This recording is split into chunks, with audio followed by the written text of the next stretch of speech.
Olá pessoal, continuamos a falar sobre o livro da Juliana Cavalcante, Cristianismos e Judaísmos Antigos, Interações Culturais na Bacia Mediterrânea. Vou falar agora do capítulo O Endemoniado de Gadara, uma microanálise inserida em uma macroescritura, do Felinto Pessoa e da Thales Donizete.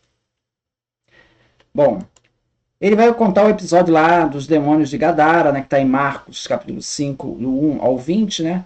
Que é aquela história que você tinha um endemoniado, uma pessoa que estava tomada ali por Satanás, e aí Jesus expulsa aquele demônio daquela pessoa e joga para uma manada lá de porcos, e depois esses porcos são atirados ao Mar da Galileia.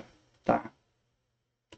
Então, basicamente é isso. Então, Jesus expulsou aqueles demônios. Aqueles demônios, Jesus pergunta quantos são? Aí eles falam, legião. Tá? Então, esse legião parece que faz uma referência à legião romana. Isso que o autor vai falar. Né? Um elemento importante a ser analisado é o porco, pois o javali ou porco selvagem era o símbolo da Legio X Fretensis, a 10ª Legião Fretensis. Uma legião romana que se encontrava na Síria desde o ano 6. A 10ª Fretensis esteve envolvida na primeira revolta judaica, sob a tutela de Vespasiano e depois seu filho Tito.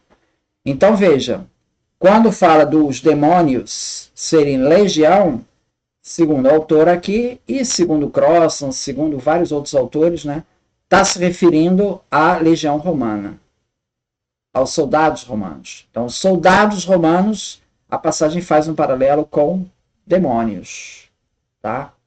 São os soldados romanos, que Jesus vai exorcizar esses soldados, né? Na passagem Joséfo, ele fala naquela passagem que os romanos perseguiram lá uns sicários, uns rebeldes judeus, e ali eles fugiram, eles dirigiram-se para Jericó, esperando ali ficar em segurança, e aí o general romano, Plácido, perseguiu-os até o Jordão e acabou matando 15 mil judeus, foram mortos, e nessa fuga aí muitos se atiraram no mar e morreram afogados. 2.200 acabaram sendo aprisionados. Tá? Então 2.200 são aprisionados. Então essa é a passagem que aconteceu lá na Primeira Guerra Judaica, que teve esse episódio. Então, ao que tudo indica, esses acontecimentos estavam na memória das pessoas ali que Jesus está falando. Esses episódios da Primeira Guerra Judaico-Romana. Então, a narrativa do Evangelho está reconstruindo essa narrativa que Joséfo descreve. Né? Não é que copiou Joséfo, mas é um episódio histórico que Joséfo está descrevendo e o Evangelho também está fazendo uma referência.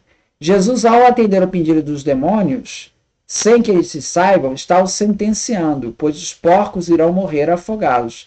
Ainda que o texto se refira à morte dos porcos e não dos demônios, há uma relação entre a morte dos porcos com a dos demônios, da mesma forma que há uma relação entre a legião e o Império Romano. Então a possessão demoníaca era a forma de que o povo da Galiléia de lidar com o jugo de Roma exercia sobre eles.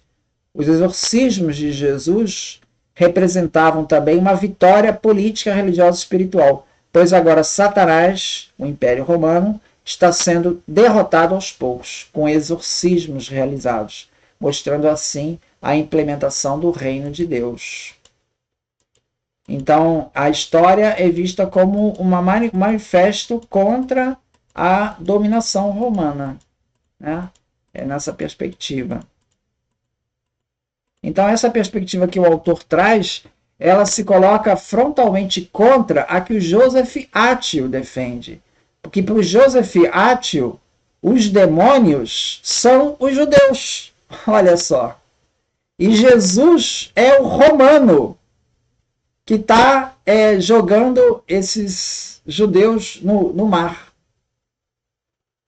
Quer dizer, Jesus está confirmando a vitória dos romanos sobre os judeus. Essa na perspectiva de Joseph Attil. Então, que ela vai totalmente contra aqui esse texto aqui está dizendo, que aliás esse texto aqui está alinhado com Crossan, que outros autores também têm a mesma leitura, né? a contagem ali de Gadara, ela, ela, ela traz esse episódio de uma maneira invertida, ou seja, agora Jesus derrota os romanos. Ele expulsa os demônios, que são a legião, da legião fretense, tá? Então, a perspectiva do Joseph Atwill, ela está diametralmente oposta ao que esse artigo e que John Crossan estão dizendo. Muito obrigado, então.